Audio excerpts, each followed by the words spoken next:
Have you ever faced a situation where you're communicating with someone and suddenly the person gets annoyed because you're not engaging with them as you're supposed to be? If you're facing the same problem, you're lacking the listening skills. In this video, I am going to give you 9 effective tips on how to become an active listener, and after practicing them, anyone communicating with you will never step out of the conversation. So, without delaying any further, let's jump to the main content. Being a good listener is considered one of the paramount skills to shape your career. This skill not only improves communication but also helps to create meaningful relationships with people. It lets the listener see the world through the eyes of others, enriches understanding, and expands capacity for empathy. In communication, a good listener does more than merely hearing conversations. The most skilled listeners offer their complete attention, carefully process what they hear, and respond empathetically. They also tend to be open-minded as they listen. Sounds quite simple, right? As simple as listening may seem, doing it well, particularly when disagreements arise, takes sincere efforts and lots of practice. The main reason we don't listen is that it is hard to apply in practical walks of life. We tend to rush to action or sometimes get annoyed by the speaker talking too fast or too slow.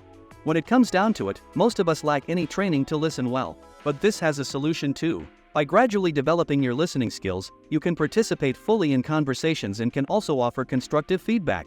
It is much more rewarding for the person talking to you, and because of this, you'll surely get more out of the conversation. There are mainly 4 listening types in a communication. Let's talk briefly about each one of them. The first ones are the non-listeners. Just as the name implies, they are the ones who don't listen to anything. They are unable to extract anything out of the conversation. The second ones are the marginal listeners. They do pay attention to what is being said by the other person, but they get easily distracted. A little distraction and they're out of the conversation.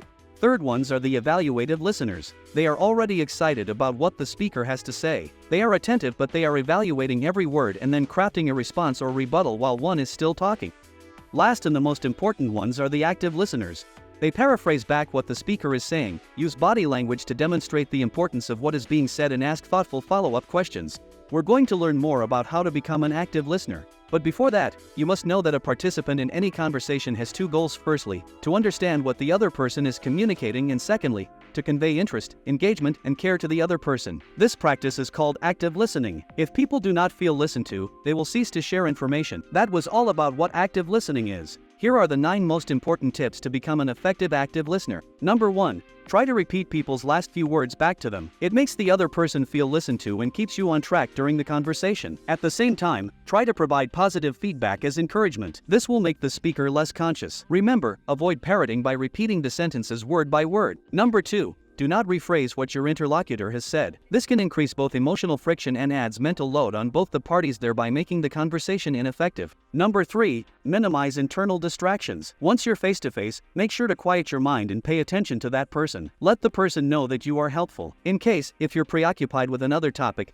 take time to re-engage yourself and then come back to the conversation. Number 4. In case you lose your footing during the conversation or there is a lapse of attention or comprehension, let the other person know that you didn't get it and ask the person to repeat himself. Sometimes, you need to acknowledge shortcomings. Number 5. Asking more questions not only improves the experience of feeling listened to but also ensures that you fully understand their message. It can serve as a prompt that important details are not overlooked. Aim to use such questions that help the person making his own conclusions without sounding judgmental or too forceful. Number 6. Once the other person finishes speaking, take a brief pause. This will help you to compose your thoughts and you'll be able to take in as much information as possible. Number 7. You must avoid comparing the person's experiences with your own. This type of thinking is actually reductive and can make the other person feel that you're not really listening at all. Number 8. Do not impose your opinions or solutions unless the other person really needs it. Also, don't try to help immediately, as most people prefer to come to their own solutions for any given problem. If you start thinking of all the quick fixes for the person's problems, then you won't be listening at all.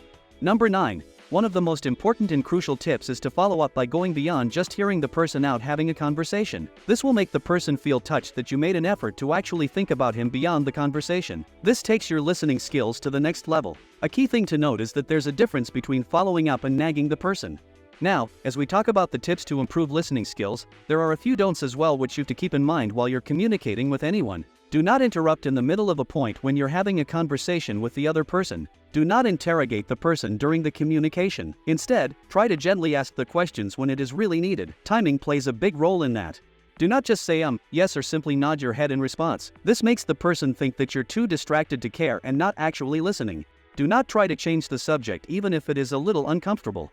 And the last and the most important is to avoid saying words like "you'll feel better soon" or "it's not the end, lots of good things are coming" or anything like that. This minimizes the person's problems and makes him feel bad. Practicing these tips on a daily basis will not only make you an effective active listener but will also make you stand out from the crowd. I hope you guys liked the video. If you find the content insightful, make sure you like this video and subscribe to my channel. Don't forget to subscribe and hit the bell icon to never miss any important update from my channel. See you in the next video.